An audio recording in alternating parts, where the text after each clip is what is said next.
E a o, Kadochikov, com o deporte.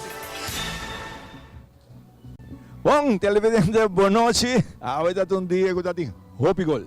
Hopi Gol, ainda fanático na hora está festejando aqui na Café da Plaza.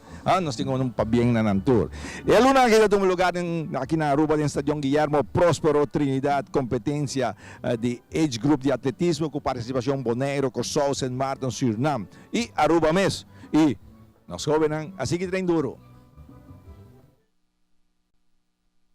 Enrico Piternella, que está encarregado com a seleção de age group, assim com seu programa de treino que está 6 dias para semana e a maioria de selecionados não chega na tour training.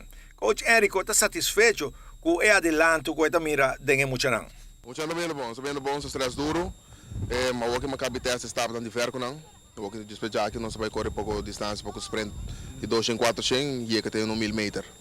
É parte de ver, não tem bom controle, pessoal de viagem, não passa etapa por bem, tem uma dilante, com tem bom controle. Esse aí está, você me dá lá conta, stop não, que me passa com o que não tem.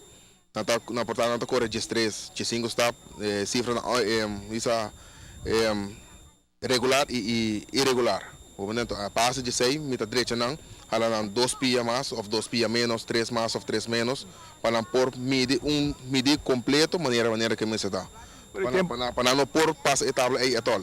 Por tempo vai a seleção, vamos ir a melhorança acaba? Sim, a melhorança está indo adiante, não está dando tudo de na parte, mas se na casa não está. Nós trabalhamos tudo o que tem. Treino não todo dia, durante chega?